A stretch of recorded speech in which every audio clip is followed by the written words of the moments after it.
Shabbat Shalom.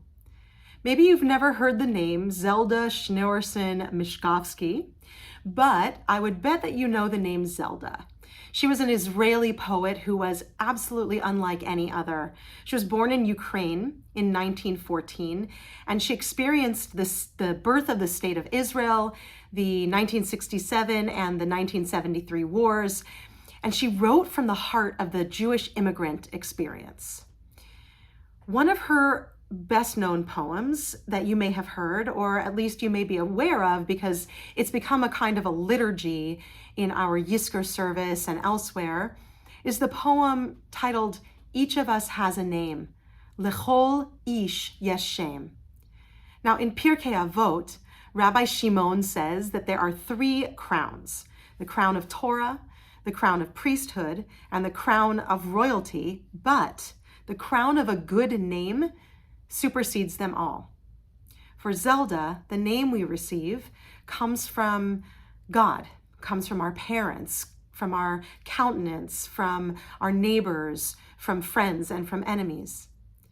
There is another place from which our name comes, and I've been giving this a lot of thought because in our Kol Isha concert on September 8th, I will be singing a version of this song by the Israeli singer Chava Alberstein. Each of us has a name given by the mountains and given by walls. What does it mean to have a name that's given by mountains and walls? There are two mountains in this week's Torah portion. They are just across from where the Israelite people are about to enter the promised land of Israel. Har Gerizim is lush, full of life. It's green, it has plants and animals, it's thriving.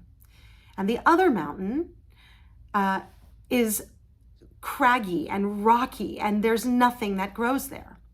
So on the first mountain, half of the tribes of Israel are supposed to proclaim the blessings that are given by God if we follow in God's ways. And on the other mountain, Har Eval,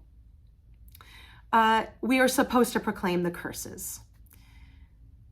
They look very different, these two mountains, but the thing is that they have the same external circumstances. We're taught by geologists that the composition of the mountain, of the soil, is the same. We're taught that the weather conditions are virtually the same on both mountains. The temperature is the same on both mountains. And so the external circumstances remain the same. So something else has to be going on here besides external circumstances creating something different on these two mountains.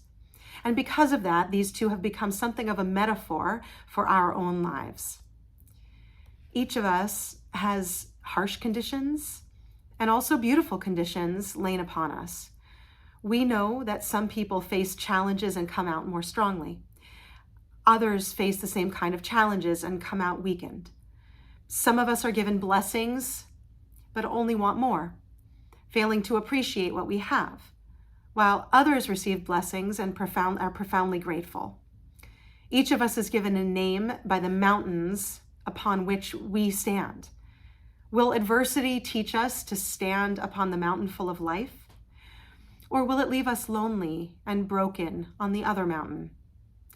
Well, we don't get to choose the conditions of our lives. We do get to choose which mountain we're going to climb. Each of us has a name given by the mountains. And if you want to know what it might be to have a name given by the walls, come to the concert on September 8th, 4 p.m. in the Gore Sanctuary. Shabbat Shalom.